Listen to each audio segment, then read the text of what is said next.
Welcome everybody to what is now the fourth panel organized by the Leibniz-Institute for East and Southeast European Studies in Regensburg on Russia's war of aggression against Ukraine. My name is Ulf Brunbauer. I am here only to say hello, to welcome all participants on the panel before I will shortly hand over to Cindy Wittke, who is the head of the political science research group at the IOS in Regensburg, and who will chair today's discussion. And she is also going to introduce our two speakers, Kateryna Busol and Oksana Senatorova, both of them from Ukraine, but at the moment in Germany.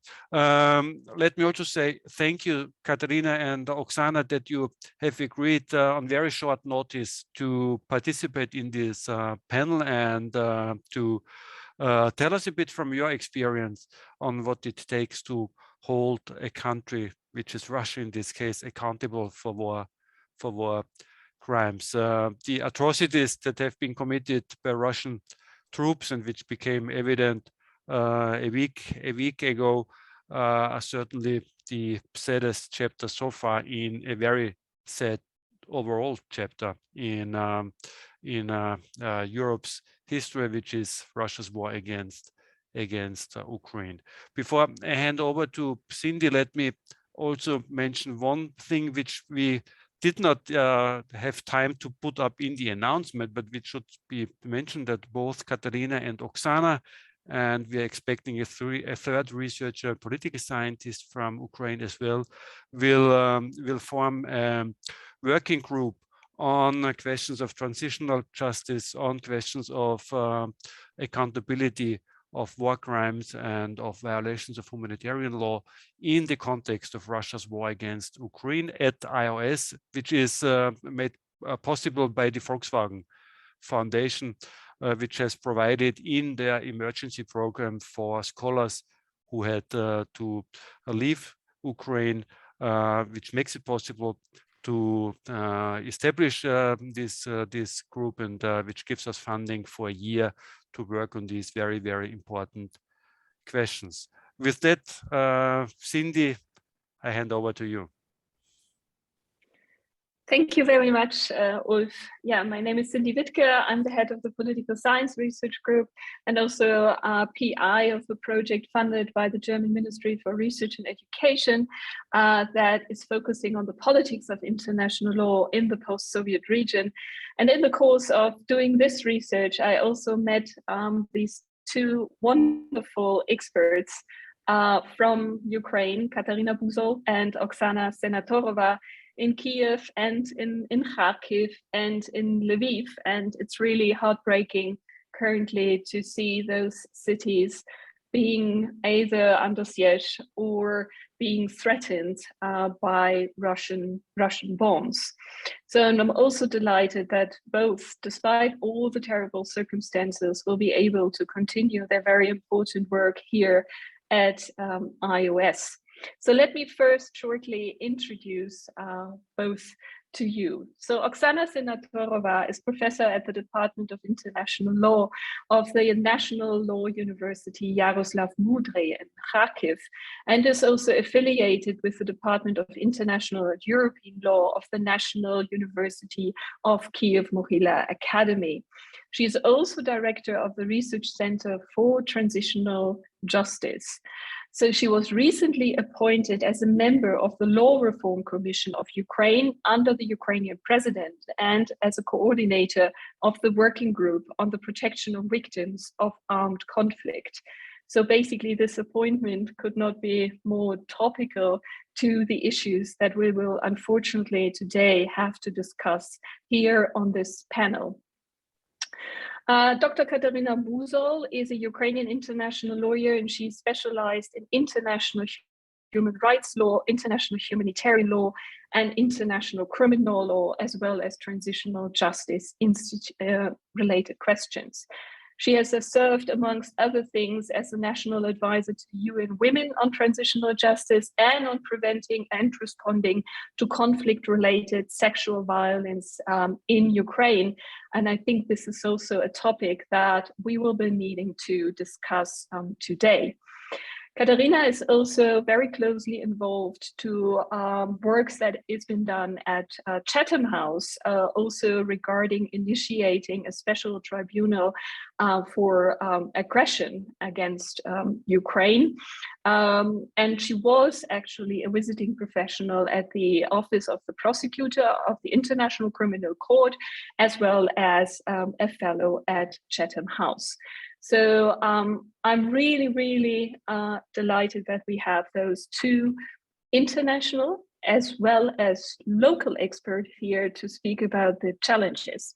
Now, the challenges might not be bigger, and today The Guardian actually announced that prosecuting those war crimes committed by Russia in Ukraine is also one of the greatest challenges for the Ukrainian state and for the Ukrainian judicial system that actually has not an ideal track record in the past 30 years regarding prosecuting crimes. So please enlighten us both about what has been done in Ukraine, what are the challenges that you see, and maybe also how the international community could assist in facing and in dealing with those challenges. I think Oksana will start. We will have short inputs of both experts, followed up by, of course, by a Q&A with the audience. So Oksana, thank you very much that you joined us. Thank you very much, Cindy. Thank you, Ulf. Thank you, Katya, for this meeting. First of all, I would like to express my sincere gratitude to German people for your hospitality to Ukrainians who fled from Ukraine, who fled from our country because of war. I see everywhere this warm greetings and support in German. I am in German now, in small city, and I see it everywhere. I would also thank you for your solidarity with Ukrainian struggle to prosecute the international crimes committed in the territory of Ukraine since the beginning of armed conflict, and especially since this hot phase of hostilities. I would also thank to the Institute, to the Leibniz-Institute, for organizing this event and for uniting all of us in this group. I hope the work of this group will be very fruitful for Ukraine and for I hope that for international community, for prosecution as well. Let me start with describing the situation, the scene. The armed conflict in Ukraine started in February 2014 with the invasion of Russian troops to Crimea. Then this same conflict, the international armed conflict, prolonged in Donetsk and Lugansk regions. There is no separate conflict in Donbas region. There is no internal armed conflict. There was no such conflict in Ukraine. There was only one conflict since 2014.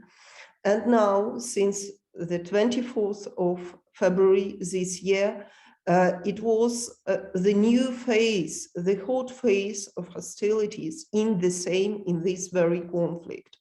The distinguishing feature of this hot phase is that Russian Federation revealed themselves. They, from the beginning, it was the proxy armed conflict. Now we see that it is an open armed conflict, despite that Russians call it the special operation. It doesn't matter in international humanitarian law perspective, in IHL, international humanitarian law, IHL, in this regard. It doesn't matter because IHL is applicable from the beginning, from the facts of the use of force by one state against another state. So it doesn't matter what Ukrainian side said, that it was anti-terroristic operation in the beginning of the 2014s, and it doesn't matter what Russian Federation says in this regard.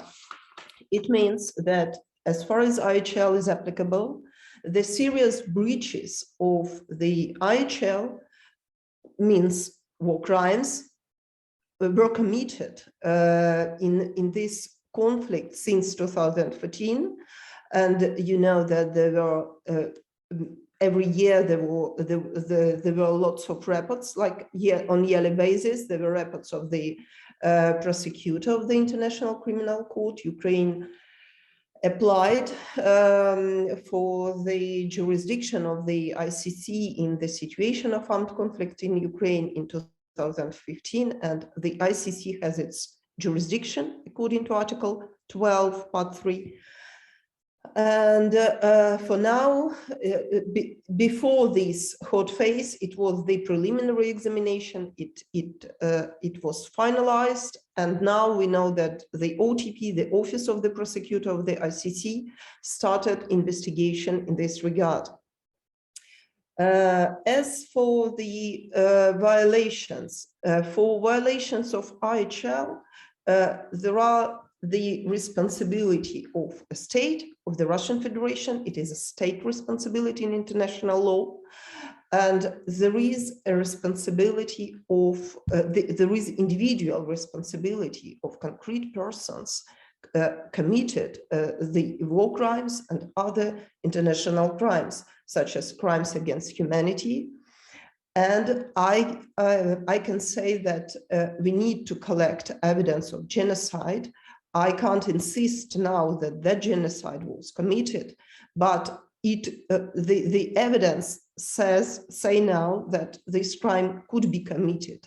And it means that we have to collect this evidence, as well as war crimes which obviously were committed, and crimes against humanity also obviously were committed. There is a special question about the crime of aggression in this regard. There is no ICC jurisdiction because the Russian Federation is not a state party to the Rome Statute, and they gave no possibility to prosecute the Russian leaders for the crime of aggression, and it is impossible to prosecute them in the ICC, in the International Criminal Court now. And it means that if we would like to prosecute the crime of aggression, we need to create a special tribunal, and I will talk about this a little bit later. As for the war crimes committed during this very hot phase of hostilities since the 24th of February, there were willful killing of civilians, torture and inhuman treatment, extensive destruction and appropriation of property, not justified by military regions. I mention only the great breaches of Geneva Conventions. The Russian state is the state party to all the Geneva Convention, to the first additional protocol, and it means that those crimes were committed, and they were obliged to not to commit those crimes, to be in line with the IHL rules. And moreover, there were perfidy when Russian soldiers were wearing the uniform of Ukrainian soldiers, or were killing civilians from the ambulance machine, etc. There were unlawful, there is now, it is ongoing, the unlawful deportation of civilians from the occupied regions of previously occupied Donbass region and newly occupied southern regions of Ukraine, and even Kharkiv region. You know, Kharkiv region is partly occupied. I know that some of our students of Yaroslav Mudryi National University were kidnapped. There was enforced disappearance of them, allegedly, and the parents, also lots of people were forced. There was forced deportation of a civilian population. It is terrorizing of civilians in this conflict, because we see that Russian army can't make progress, military progress in this hot phase, and they now are going to terrorize civilian population to make this horror of the war that civilians will push national authorities to maybe to some negotiations. It is their expectations, but of course, as I see, Ukrainians are not going to push to the government. They stand together in solidarity with national authorities that we need to fight and to protect ourselves. As for the crimes against humanity, I suppose Katya will talk about this in detail. There were lots of systematic rape of women and even children, day by day, all the time when Russian troops were in Kyiv region, in Kharkiv region. We know that now these regions are free, and these women go to the national authorities, to police officers, and tell about those crimes that they were systematic day by day. As for your question, Cindy, what have been done? What has been done in Ukraine since 2014? I suppose Katya will put some details, but there were created several commissions. As you mentioned, I am the member of the Commission on Legal Reform under the President of Ukraine, and within this commission, I am the member of the working group on the reintegration of the temporarily occupied territories. And this group developed the framework of transitional justice in Ukraine, the concept of transitional justice in Ukraine. And this work was finalized and passed to the president.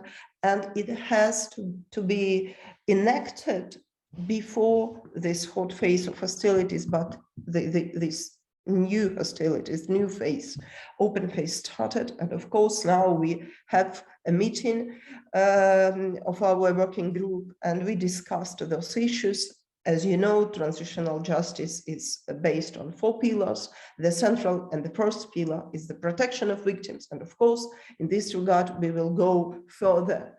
The second pillar is the prosecution for international crimes. And of course, we'll go further in this regard. As for the some pillars which can be realized only after the end of hostilities and even after the end of conflict, we'll come back to those pillars later. The issues of illustration, the institutional reform, etc. It was very vital for Ukraine before the hot phase of hostilities, but now we see that there are lots of other problems, especially the protection of victims and the prosecution of international crimes, mainly war crimes, crimes against humanity. As for the recent challenges in state authorities, I can say that of course, the office of the general prosecutor and the prosecutors themselves, they are to organize. Their duty is to organize. They are not investigators in this regard. Their duty is to organize and to supervise the investigation of war crimes and crimes against humanity. It is difficult to prosecute crimes against humanity in Ukraine because there is no special article in the criminal code named crimes against humanity, though there is the changes adopted recently about the prosecution of enforced disappearance. This after the ratification of special convention, this crime was criminalized in the criminal code, but a special article for crimes against humanity is absent. As for war crimes, it is Article 438.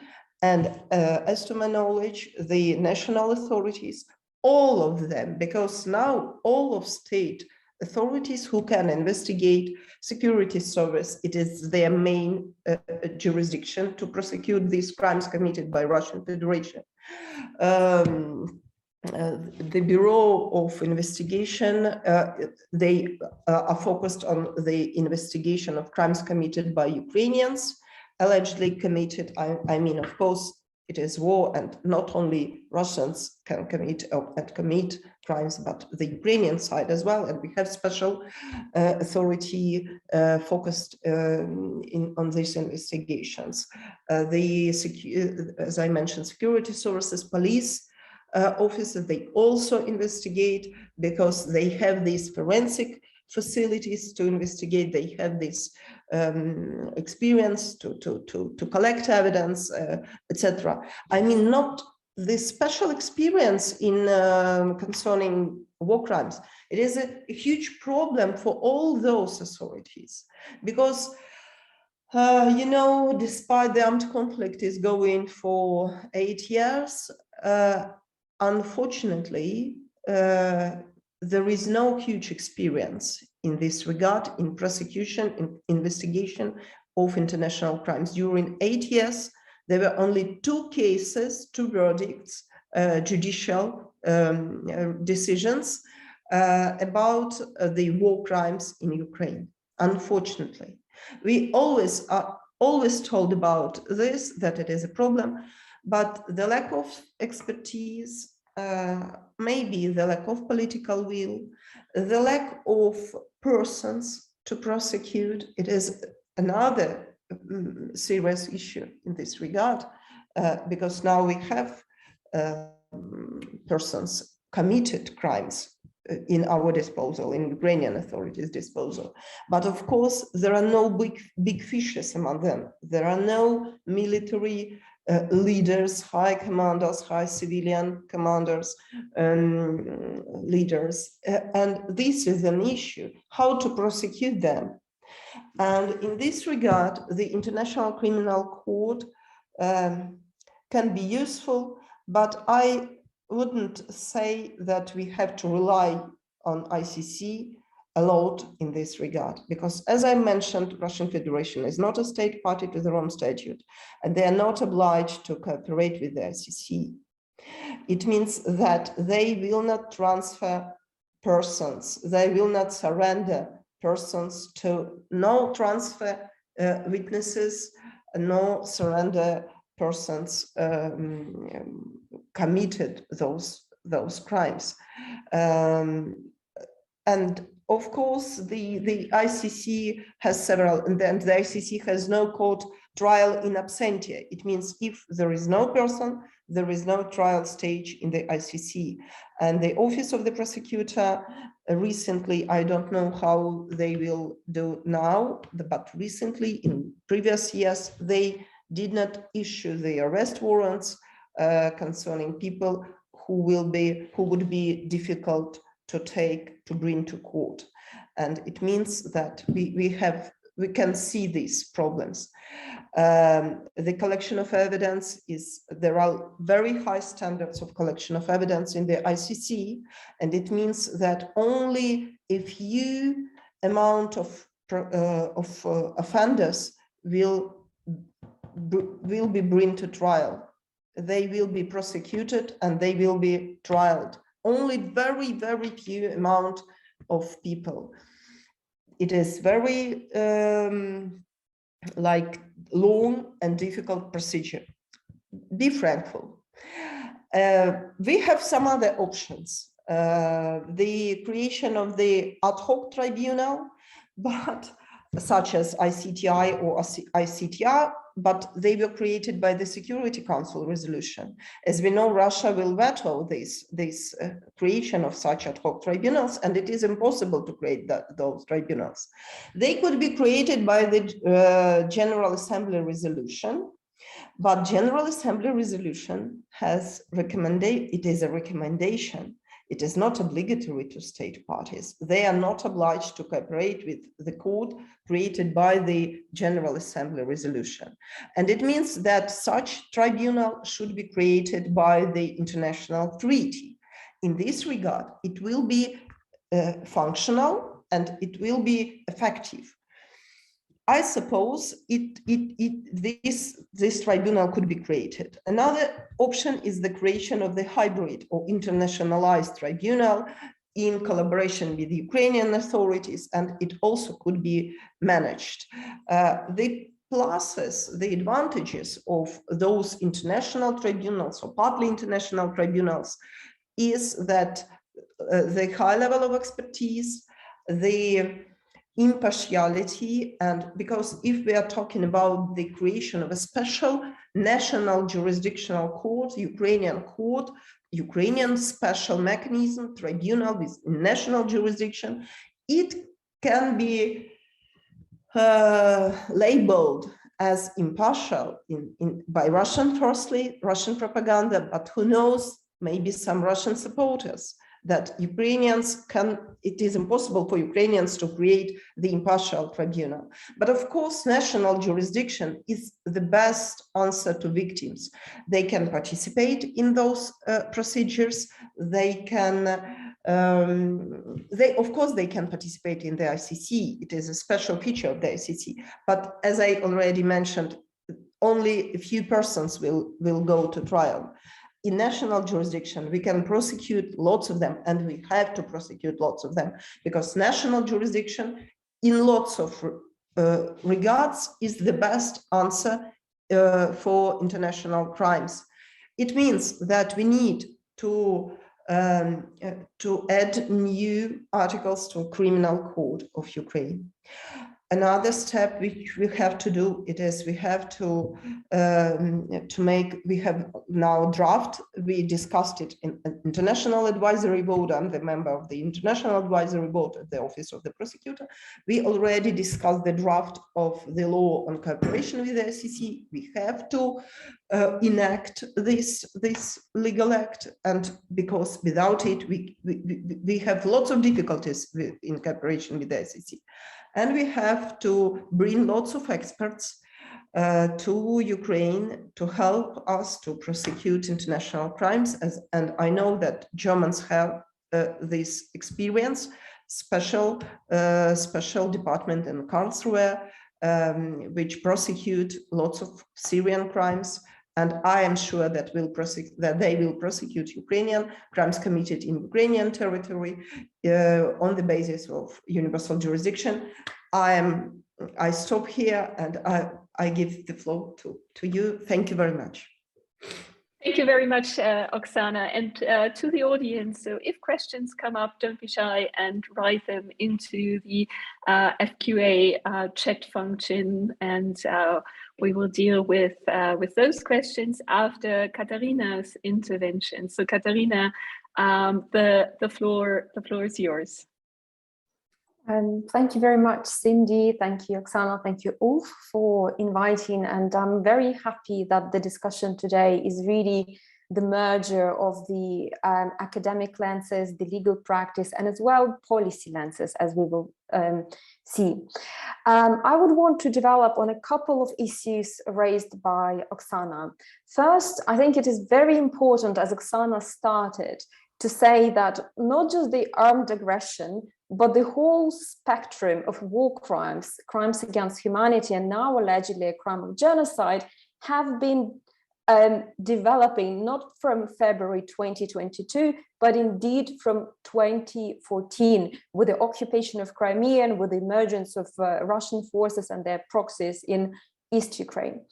That's important not just for the issues of the understanding of the nature of the conflict, but it's also important for the investigations and prosecutions, because indeed both the reports of the prosecutor of the International Criminal Court, which Oksana has mentioned, as well as numerous findings of human rights organizations that did the documentation in Ukraine, and they prove that the patterns of crimes that we are witnessing now on a much larger scale. These patterns have been there since 2014.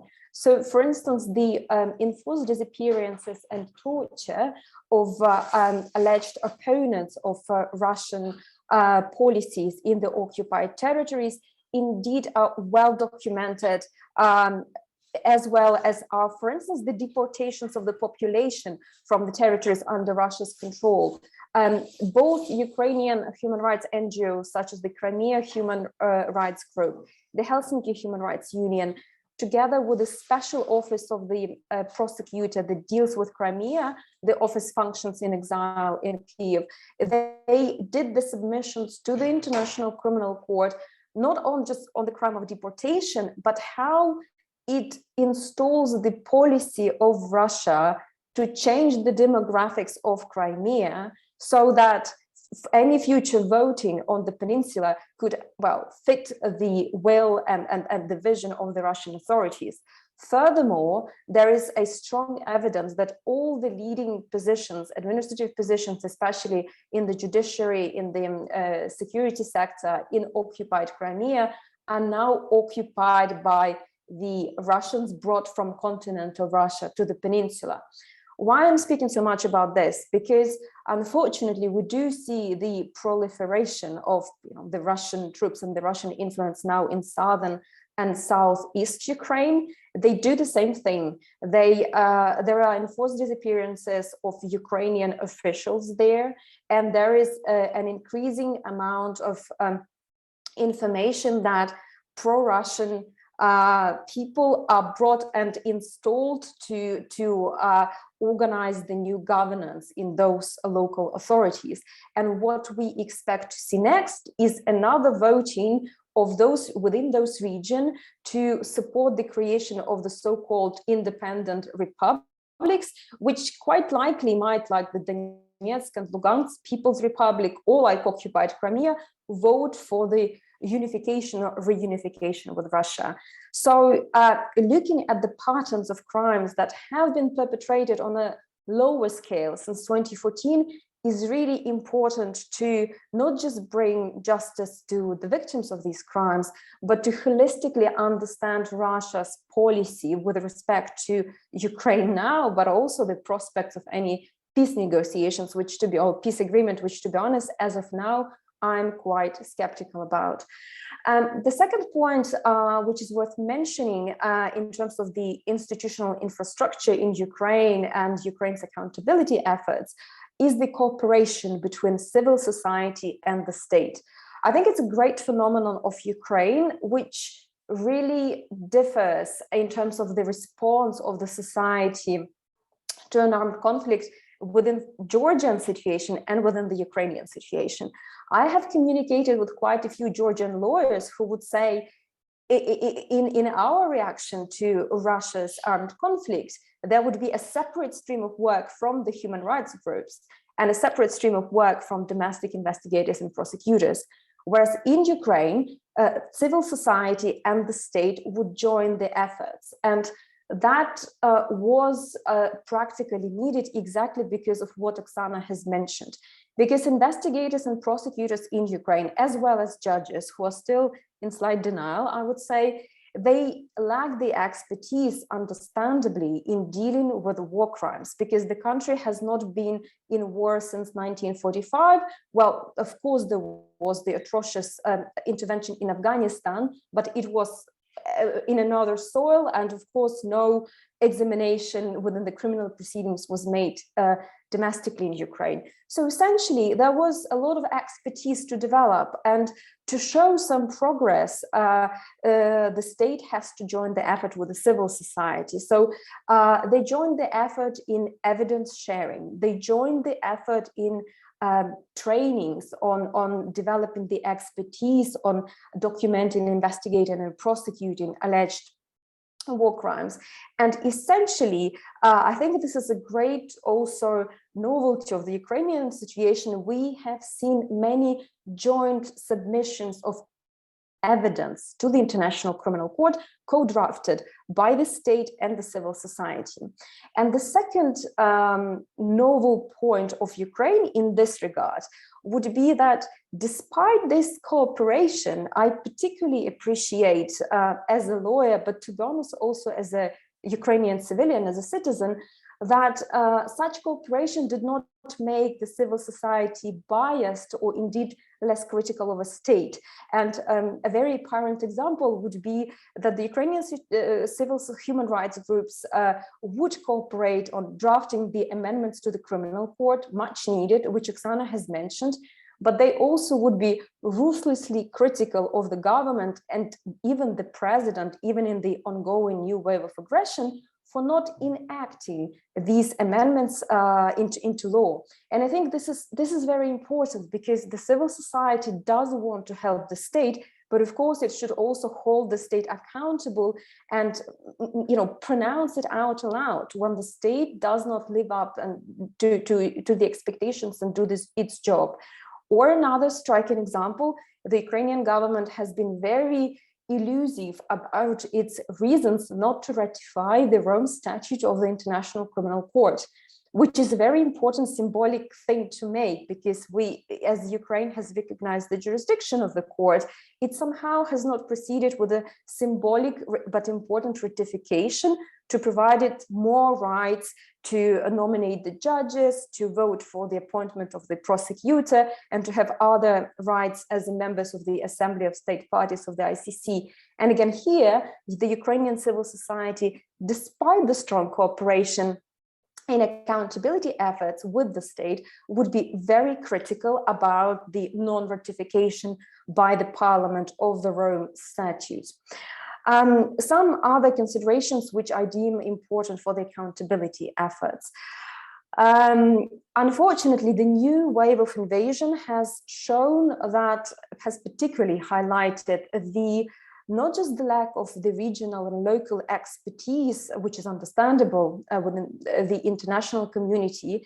Many of them would speak about only the crimes perpetrated after February 2022, indeed not knowing that there is a whole range of torture and forced disappearances, looting, and other war crimes and crimes against humanity that have been there since 2014.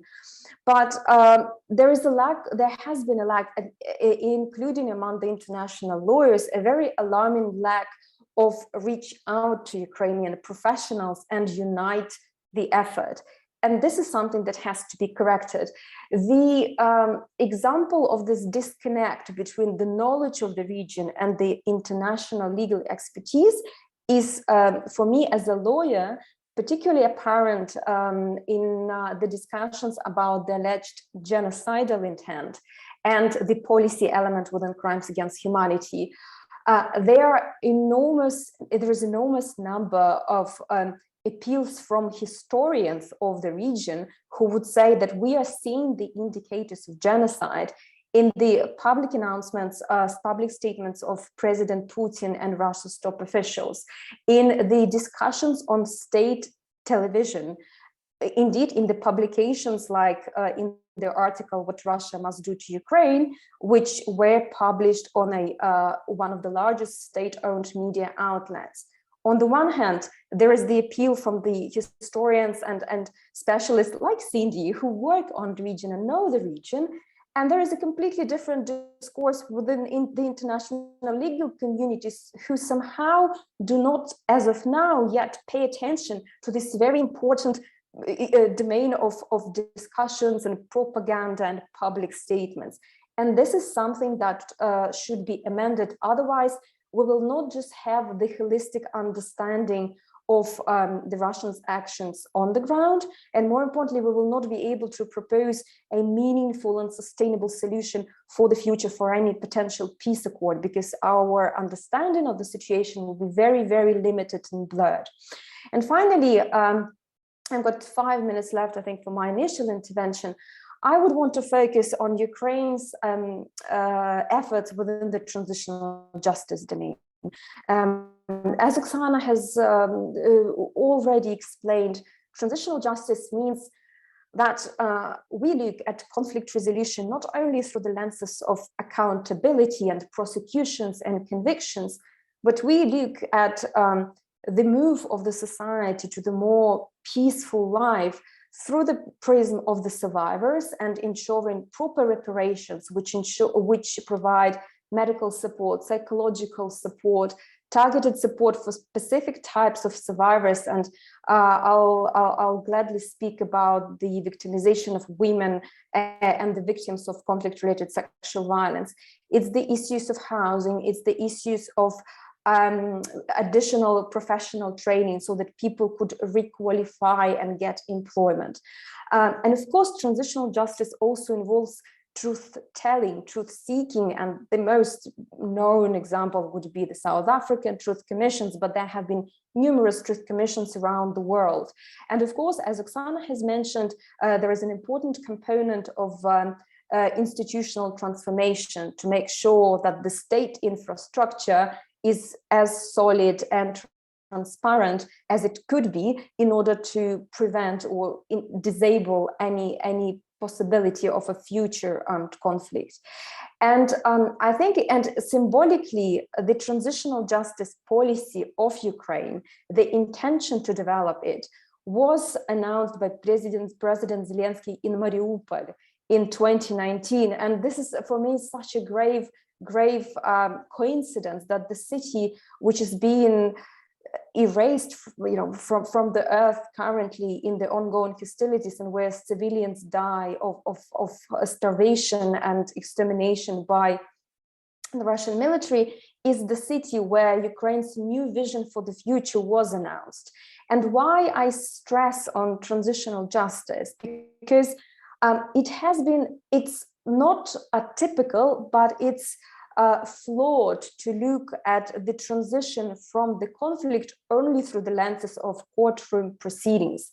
I think it was a great move from the Ukrainian government to say, A, that they would prioritize the interests of survivors and the larger institutional reforms within the country, and B, that in the development of this policy, they would not act just through the state. They would involve the civil society experts, they would involve great specialists like Oksana from the academia to merge the effort of the state, of the civil society, of the academia, and of course also of the survivor groups to develop the policy that will be viable.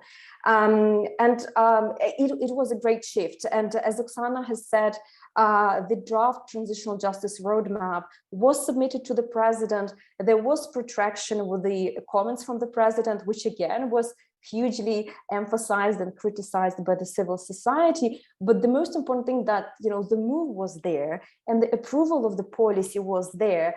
It's just that, of course, this new bloody wave of aggression that started in February 2022 has shifted everything. And currently, the challenge, of course, is still back to the accountability component, because as Oksana has mentioned, it's not only the lack of expertise of domestic investigators and prosecutors, it's also the fact that those domestic professionals from the criminal justice system who worked on conflict-related cases, they were based usually in Kyiv and in some areas within Donbass, because those were the places where the cases went. And of course, there were no war crimes perpetrated around Ukraine. There was no such a number of survivors. So the challenge for the Ukrainian justice system now is to, as much as possible, to quickly, basically, ensure the professional update of those investigators and prosecutors and judges who have not dealt with the conflict-related cases before February this year. And of course, to ensure that they can gradually support the domestic proceedings, because as Oksana has mentioned, I agree with her, the initial proceedings and the majority of the proceedings will take place in Ukraine, within Ukraine's domestic justice system. And also we're hoping there will be more universal jurisdiction proceedings.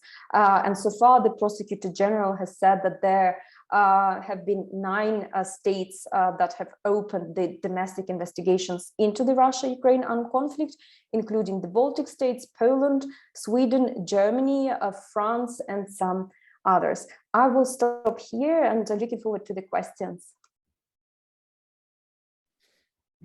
Thank you very much, Katya. And in fact, we have an immediate follow-up question to what you fleshed out about the possibilities and the mechanisms for transitional justice. So Niklas Platzer is asking, after the apartheid, the Truth and Reconciliation Commission of South Africa was meant to clear the crimes, but should also help to build a new nation. Is such an institution an option after the war, considering the pro-Russian forces in the country's east. What would it mean to Ukraine and its specifications? So would be truth-telling and truth commission actually be a tool for reconciliation, in fact, effective reconciliation in the Ukrainian case? So what do you both think about this option? Because in Africa, just to contextualize, both in South Africa as well as, for instance, in Sierra Leone, those truth commissions were quite often perceived to be more successful tools in terms of reconciliation within the war-torn societies, but these were mostly internal conflicts between non-state armed groups. Exactly. So what do you think could be the effect for Ukraine, or the element for Ukraine? I suppose I will start because Katya has to join us back. And thank you very much, Nicholas, yes, for this very interesting question. First of all, yes, I agree with Cindy. In South Africa, it was an internal conflict. We have the international one. And it means that we are not going from the beginning of the development of the transitional justice framework. It was obvious that we are not going to reconcile with the Russian Federation. It is about the reconciliation with the regions which have fallen as victims of Russian propaganda, partly, but maybe the reason that they have believed in this Russian propaganda was the absence of transitional justice reform after the dissolution of the Soviet Union. It is the main reason why some of regions of Ukraine, Crimea and Donbass, some of the regions, especially Crimea, they have some other reasons. For example, Crimean population was mainly Russian because of this Russian Navy, and all the relatives who lived there in Russian Federation, and transportation of people during the Soviet period from Russian Federation to Ukrainian territory, to Crimean Peninsula, etc. Lots of reasons, but the main reason is the absence of transitional justice reform. It means after the dissolution of the USSR. It means that we were going to reconcile with those regions, and we are still going to reconcile with these regions. It means that both sides have to hear each other, have to try to understand each other, and have to find the common truth. And of course, the Truth Commission will be very suitable in this regard. But of course, it is not in the very moment for now to create such commission. I suppose that we have lots of other issues.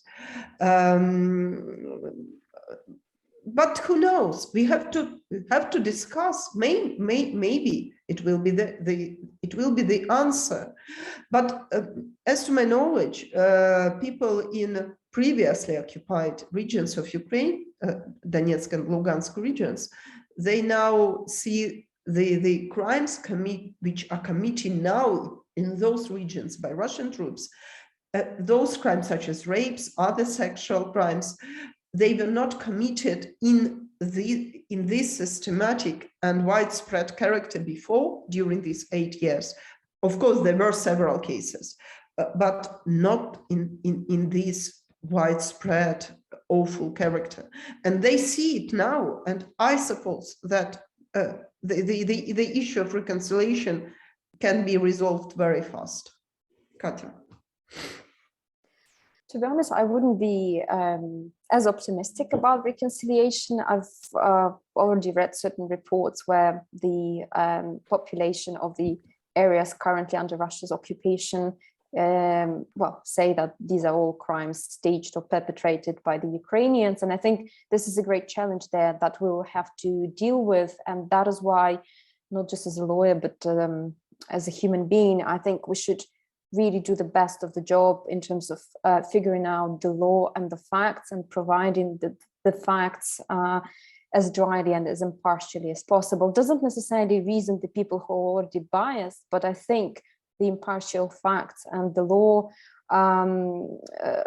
would be helpful. Another point which I wanted to make in my work with survivors of conflict-related sexual violence in Ukraine, and I must stress that these are the survivors pre-2022, those who usually have been through unlawful detention by the armed groups.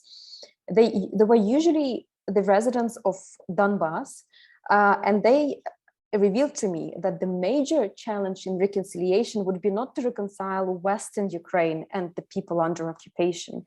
The major challenge would be to reconcile the people from Donbass who have been through the crimes perpetrated by, well, Russia and Russia-controlled armed groups, and other people of Donbass who support or claim to support Russia's presence in eastern Ukraine. It has been revelatory to me. They are very traumatized, and I sought advice from them. I thought that they, as people from the region, would advise how to understand their people, how to speak to the people of their region better, and they were quite lost, to be honest, in terms of their advice. So I think this is a major challenge. But as regards truth seeking, I would agree that it's probably the most challenging component that we will face, not only in a potential truth commission, but even within the criminal justice process, because it's also building the narrative. But I think we should pursue it, because it's not about the events which started in 2014. It's about a more systematic, pervasive influence of Russia and other forces on Ukraine and within Ukraine. And this is another domain where I think lawyers are not enough. I mean, we need regional professionals, we need people who know history, we need anthropologists, we need people who analyze media. And this is more about the composition of a potential truth commission. That is the key. I think it should definitely have, well, foreigners who know the region, who know Ukraine, and it definitely should not be just a legalese commission of the specialists. And finally, I would want to make a point that we know that the UN has recently created the Commission of Inquiry concerning Ukraine, and I find the composition of commission very promising, especially with respect to Professor Pablo de Greve, who was the first special rapporteur on transitional justice, as well as well, his Norwegian and Bosnian colleague. But I think the presence of Pablo de Greve and the way we saw his first reports on transitional justice showed how deeply he looked into the root causes of the conflict, how deeply he looked into the societal aspects of a particular nation to see what caused the conflict and what can nourish the reconciliation. So I'm hoping that this commission as well will be very subtle in its work on Ukraine and will contribute to building the narrative and this larger truth-seeking initiative. Thank you. Oksana, you wanted to jump in. Yes, thank you very much. I want to add to this question, because it was about the inclusion of some of the DPR or LPR troops to Ukrainian society or something like this, if I'm not mistaken. It is a very interesting and difficult issue, because some of those members of the organized groups of DPR, LPR, they voluntarily participate in this conflict, and they participate in this conflict under the authority, under the control of the Russian officers of the Russian Federation. It means that they take direct part in hostilities and they commit crimes as well. And now we have this information. As for those people who were pushed to participate, who were compelled to participate, they are victims of another war crime, compelling of protected persons to participate in hostilities on the side of hostile party. It is a war crime prescribed by the Geneva Convention 3. And you know, this crime was already committed in Crimea during these 8 years, when this forced passportization was in Crimea, and lots of children were compelled to join the Russian army. And now we see the same crime in so-called Donetsk and Lugansk People's Republics. And moreover, now we see the same crime in recently occupied territories. Men in Mykolaiv and Kherson regions, they could be also compelled to participate in Russian forces. They could become victims of this crime. And of course, if they're victims, this participation in illegally organized groups is decriminalized. But if they voluntarily participate, of course, they commit a crime. They commit a crime of participation in illegally organized groups before they join those groups, before going under the control of Russian Federation. And when they go under the control of Russian Federation, they become the voluntarily troops of the Russian side. It means combatants. And as you know, combatants can also commit crimes. It's just my opinion. I, of course, share this opinion with Ukrainian authorities and share it with you. Thank you. Just a small follow-up question jumping in here from my side. So what would you then think about an amnesty clause in a potential peace agreement? The amnesty clause was already very much debated in the Minsk Protocol. And I assume that in any form of deal, Russia would insist on a certain form of amnesty. So is there already an imagination of how that could look like? Would that be one of the key issues then when actually an agreement would be hammered out in the written form? So what about amnesties? It's very much debated when it comes to peace negotiations. Katya, would you like to start? I can answer. Yeah, please, Katya. You could. Okay, thank you. Yeah, I think the debates about the amnesty clause in the Minsk Agreement is something very indicative of the debates we might see in the potential around the potential peace agreement, and I expect it to be harsher because you know that even Minister Lavrov said that amnesty should be ensured for everybody participating on both sides. And what was very surprising to me most recently, well, it was I think about a year ago, Minister Lavrov also was very negative about Ukraine's work in the transitional justice domain. And I thought, like, why would they even care about Ukraine working on transitional justice? It's like such an important, like, internal initiative. But no, I think they've got quite a fixed vision that it's not just about accountability, that no accountability should be there for anyone, but it's also the fact that this larger issue of the narrative that both the trials might build and a truth-seeking initiative might build, it's not what they want to see. And I like the numbers. And again, it was a great cooperation between the president's permanent representative for Crimea, the human rights group Zmina, and I think the initiative was supported by UNDP. I might be wrong. They conducted a lot of polls concerning Ukrainians' preferences for justice and reconciliation. And I found particularly two results of the polls striking. 50-something, around 60% of Ukrainians first considered the civilians in Donbass as victims of the armed conflict and not collaborators or somebody. And second, they also said that all grave violations of international law, in particular war crimes, crimes against humanity, and a potential crime of genocide, should be tried in court. So the majority of the Ukrainian population did not see a possibility to forgive those crimes.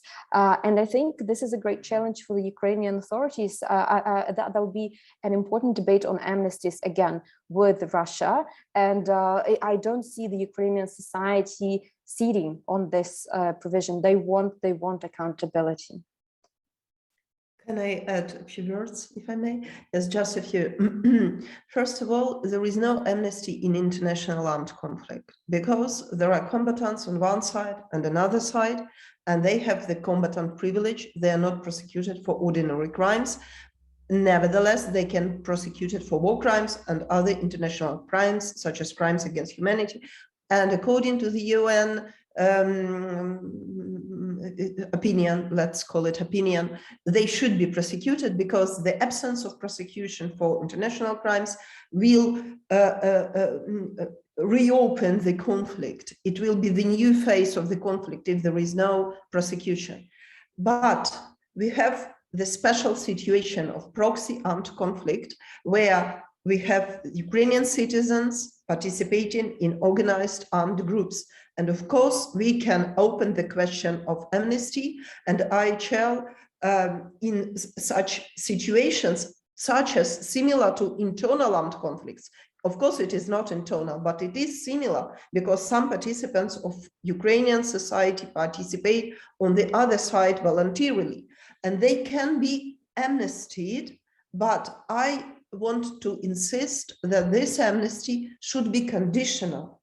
Of course, not for international crimes.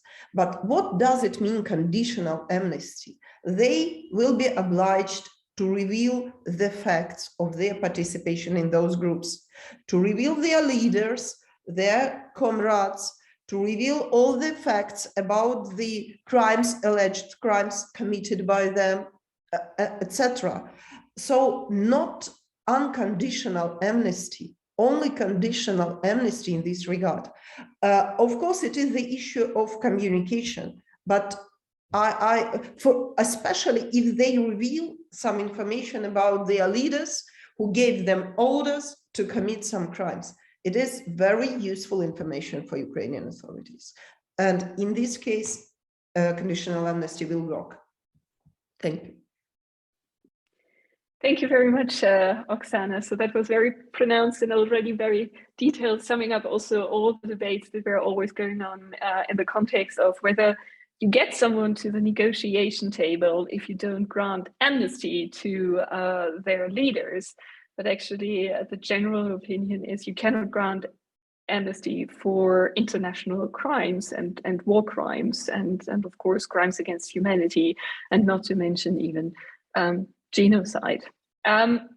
So I have a last question to you too, and there we really move to more or less the policy level of concerns regarding international jurisdiction. So there's one question from the audience that says, well, Russia has not acknowledged The Hague, and maybe one should also say the Rome Statute. So both it refused its statements in front of the International Court of Justice recently. It does not acknowledge the jurisdiction. It has not signed the Rome Statute and does not acknowledge the jurisdiction of the ICC.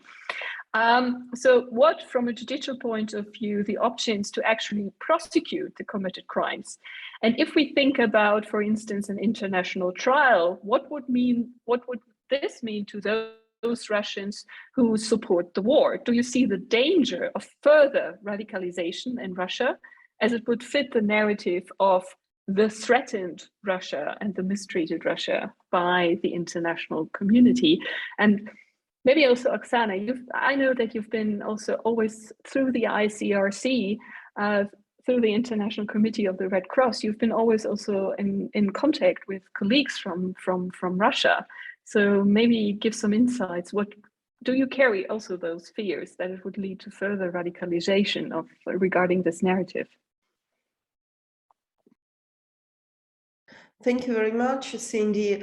Yes, I have been an expert of the ICRC, different regional delegations since 2005. But of course, now I'm talking by myself, not as any expert of the ICRC. I do not represent their opinion, their neutral organization, absolutely not by myself. As for the radicalization, yes, of course, I have friends in Russian Federation, and I consider them still friends. I know that my dear Ukrainian colleagues can now blame me. How could you say this? Because Ukrainian society is also radicalized in the face of this war. Of course, we see it's not about radicalization in this wrong meaning, but when you are the party to the war, of course, it is impossible to consider that there are friends on other side. But lots of those Russians who there are lots of Russians who do not support this Putin's atrocities and Putin's policy of atrocious policy in Ukraine. But we are talking, of course, not about them, not about this highly educated and with high moral qualities people. We are talking about like those who are called proles, yes, those who are called by Orwell, those who are called like very marginal society. Of course, they can be easily radicalized, but we don't have to do in this regard a lot. They will be radicalized by their state again and again. If they believe in propaganda, they eat only Russian news and such. I don't want to, I don't want to mention the names of people, of disgusting people. So I don't name the journalists, or so-called, they couldn't be journalists in Russian Federation, who are supporting this propaganda and sharing these radical ideas. It isn't easy to radicalize society which has no its own opinion, which has no its own will. I mean, people, lots of people, like it is infantile infant society, and infant, I don't know how to say it correct. Infantile. Infantile, yes, it is an infantile society. They do not bear responsibility for their own, not for their society or for their state. They have to be educated how to be a personality, first of all. I don't mean that they are not. It's about people. Of course, in every country we have this marginal level of society which can be easily radicalized. And the problem of the Russian Federation is that the radicalization is very serious, because lots of people do not read internet at all. There is a social, I suppose Katya published, there is a social polling that they even do not read internet bloggers or something like this, internet new information like news in internet. They only watch TV. If they only watch TV, what can they think? Of course, only the strong political party road. Thank you. I'm very emotional, sorry. One might add that, especially in Ukraine, so for instance, Ukraine had this specific website created that was called Lawfare by the Ukrainian Foreign Ministry and the Ministry of Justice, specifically outline how Ukraine would use the instrument of law actually to fight Russian aggression. While this had a lot of attention in Ukraine and also within Ukrainian society, international procedures did not have so much attention, for instance, in Russia, because they were basically not made a topic. But of course, when it comes to the accusation of war crimes, it's entirely reverted now, so that there is a huge campaign of actually stigmatizing it as fake news. Katya, do you want to add? Yes, thank you. I think we really should think about what the transitional justice for Russia might look like, because it's a country with a huge amount of population, and we might be critical about the sources of information that they get, but it's not a small country to deal with in terms of the society affected by the propaganda. So I'm pretty much hoping that those great intellectuals and freely thinking and speaking people in Russia who know their own people, that they would start thinking about how they communicate with their own compatriots further about this armed conflict, about the legacy that they have created, and what type of future they want to have to develop. Because I think this concern about them not they're easily radicalized now with any new evidence, forensic evidence or satellite evidence of the war crimes perpetrated by the Russian army. And we see that the source of this evidence does not really matter. It still is not perceived. So I think we can dismiss this, as the not particularly educated and the society affected by the propaganda, but we should really think in terms of the transition, how they might change. And I really appreciate the work of, their most famous human rights NGO, now of course not being able to function, Memorial and International Memorial, who tried to look not just into the Russia-Ukraine things necessarily, but into their own history of gulags and labor camps and the extermination of their own intelligentsia. And I'm hoping that if they develop the critical thinking and the openness, at least, to engage with the critical and controversial and painful bits of their internal history, they will gradually become more open to seeing the situation with the Ukraine a little bit different. And here, it's an issue not very popular with international lawyers, because I think it's a very regional feature that in the post-Soviet area, we're all quite over-idealistic about Nuremberg and the legacy of Nuremberg. But I think it's an important regional consideration to take into account. Russia, when they speak about justice, they do refer to Nuremberg all the time. They ban Instagram with the reference to the Nuremberg trial and the Genocide Convention. So I also am thinking that whatever accountability mechanism, especially for the crime of aggression, might be there for Ukraine in future, it would be important to draw the parallels with the Nuremberg trial and to try to, through this historical analogy, to try and explain to the Russian, wider Russian society why the history and the international relations now are not as black and white as their TV shows. But here I'm strongly affirmed that we need the involvement of these open-minded liberal Russians, good people there who are quite many. Thank you. So Katya, thank you very much, and maybe this not too dark but very optimistic hope should also be our last words. So there we answered all the questions from the chat, and I think this is basically a discussion to be continued while you're doing your important work here at iOS. But also as we see, of course, developments unfolding, and I think a lot of evidence will be covered, a lot of challenges will be ahead, and maybe also an issue that we raised during our last conversation as a last remark. It's not only for the international community now to send money to Ukraine, but actually to send joint expertise to Ukraine to work together on the documentation, the verification, and then also the analysis of evidence of war crimes that are, as we now quite probably know, systematically conducted in Ukraine with a clear command chain also from the higher hierarchies of the Russian army, that of course let us